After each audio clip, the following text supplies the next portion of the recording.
युवा सम्मेलन में शामिल होने अशोकनगर के मुंगावली पहुंचे महाआर्यमन सिंधिया ने नरेंद्र मोदी की जमकर तारीफ की। जैसे जैसे चुनाव की तारीख नजदीक आती जा रही है, वैसे वैसे प्रत्याशियों का चुनाव प्रचार भी तेज होता जा रहा है।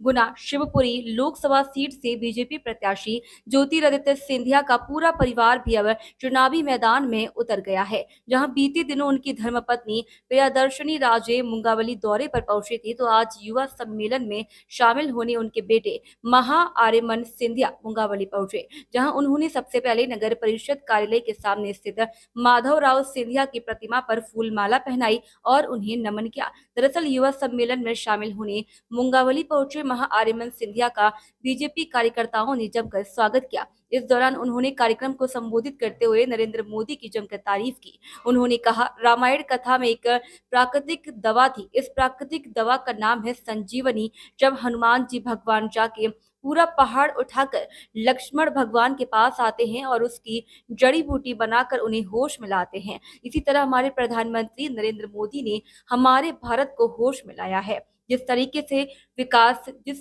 तरीके से प्रगति और इस देश में हो रही है, मैंने कभी नहीं देखा, 15-20 साल में कभी नहीं देखा। इस दौरान महाआर्यमन ने सिंधिया अलग ही अंदाज में नजर आए और कार्यक्रम में मौजूद एक एक व्यक्ति से उनके पास जाकर हर एक व्यक्ति से साथ ही उनसे उनका हालचाल भी जाना। इसी बीच युवराज के साथ सेल्फी लेने की होड़ लग गई।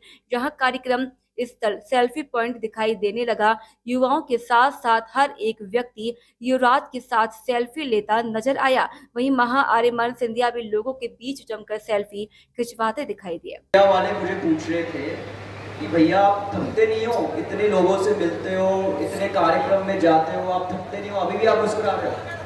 तो मैंने कहा, अरे इतने प्यार से, इतने दमदार जोश से अगर मेरे प्यारे परिवार के साथियों मुझे ऐसे इस तरह मिलेंगे तो कहाँ जाएगी मेरी शक्ति? भाई इनके पास ही तो जाएगी। मेरे युवा साथियों, जिस तरीके से इस जोश के साथ मैंने उनको आज देखा है, मुझ में वो जोश आ गई है, मुझ में वो शक्ति आ गई है। मैं आपके साथ जुड़ना चाहता हूं, मैं आपको मिलना चाहता हूं, मैं आपके बीच आना चाहता हूं। इसलिए मैं इस मंच से खाली 2-3 मिनट बोलूंगा। दूसरा समय मैं आपके बीच में आना चाहूंगा, मैं हर व्यक्ति को मिलना चाहूंगा, मैं आपका परिचय जानना चाहूंगा, क्योंकि ये होता है प्रगति और विकास। एक एक व्यक्ति को जानना, एक एक व्यक्ति को मिलना। लेकिन उससे पहले चुनाव का माहौल है, तो 2-3 चीजें तो चुनाव के बारे में कहने पड़ेंगे, है ना? देखिए, आज मैं 2 व्यक्ति के बारे में बात करूंगा।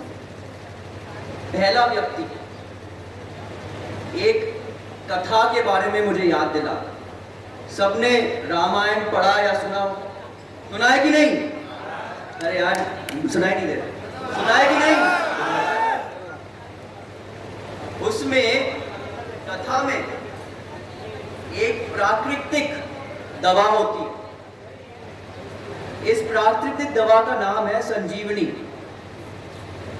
जब हनुमान जी भगवान जाके ये पूरा पहाड़ उठा के लक्ष्मण भगवान के पास लाते हैं और इसकी जड़ी बूटी बना के उनको होश में लाते हैं, इसी तरह हमारे प्रधानमंत्री श्री नरेंद्र मोदी जी ने हमारे भारत को होश में वापस लाया है।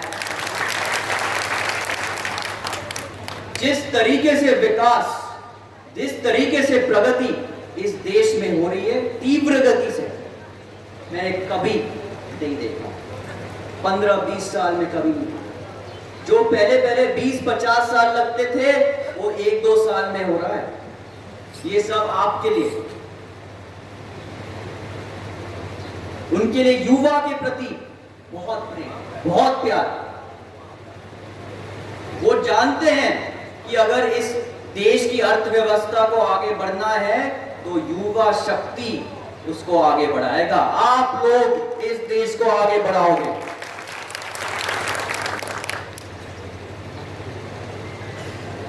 दूसरा व्यक्ति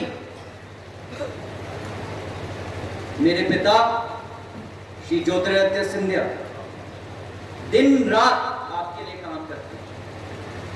जब मैं घर पे होता हूं, मैं भी कभी कभी मुझे उनका मिलने का समय मिलता है। उस समय में भी फोन पे लगे हुए होते हैं, कंप्यूटर पे लगे हुए होते हैं, कार्यकर्ताओं से बात करते हुए लगे हुए होते हैं। वो जानना चाहते हैं कि ग्रामीण लेवल पे क्या परेशानी है, ग्रामीण स्थिति क्या है, क्या बदलाव लेके आ सकते हैं। वो मुझे समझाते हैं कि हाँ, मैं आपके साथ कम समय बिताता हूं, लेकिन मुंगावली, अशोकनगर, शिवपुरी, सब जगह, ग्वालियर, पिछोर, ये हमारी परिवार है सदियों से,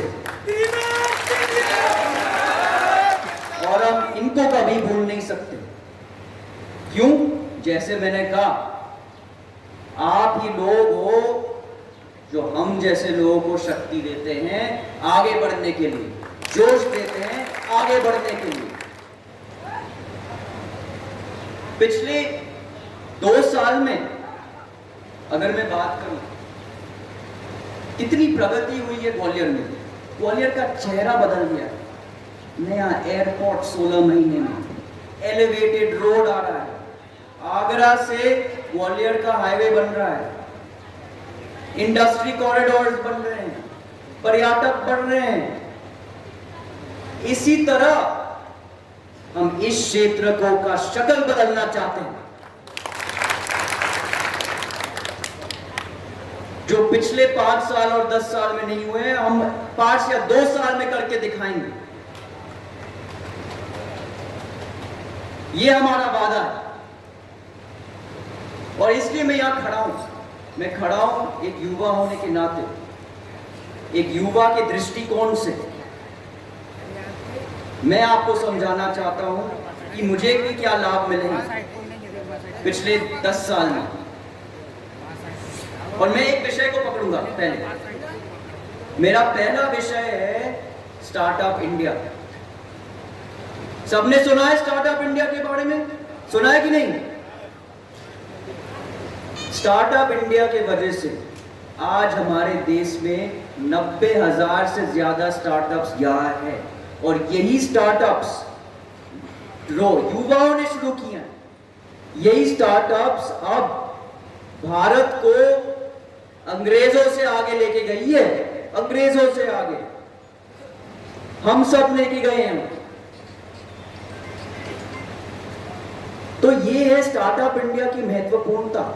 इससे लाभ क्या मिला है? इन्वेस्टमेंट्स मिले।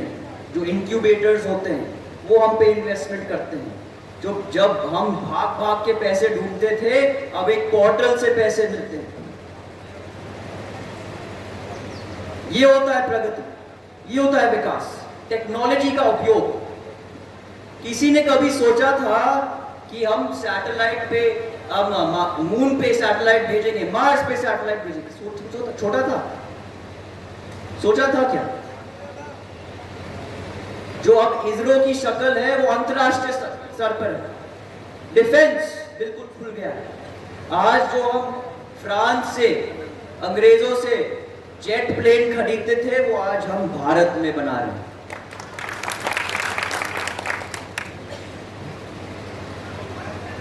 तो इसलिए इस मंच से मैं अपने युवा साथियों से निवेदन करना चाहूंगा, 5 साल में एक बार हमें मतदान देने की जिम्मेदारी आती है। इस बार हमें जोरदार जोश से मतदान देना है, रिकॉर्ड्स पूरे देश में तोड़ना है। आप तोड़ोगे कि नहीं? आवाज ही नहीं आ रही यार, तोड़ोगे कि नहीं? मैं आशा करता हूं कि ये आपका वादा आप पालेंगे। पर एक और छोटा सा निवेदन है, और मैं ये हर क्षेत्र में कह रहा हूं। एक काम है जो हम सबको साथ में करना पड़ेगा। विकास और प्रगति हम लाएंगे, लेकिन एक काम है जो आपको और हमको दोनों साथ में करना पड़ेगा। वो चीज है स्वच्छ भारत को गुना, शिवपुरी और अशोकनगर में लेके आऊंगा। स्वच्छ भारत एक बहुत ही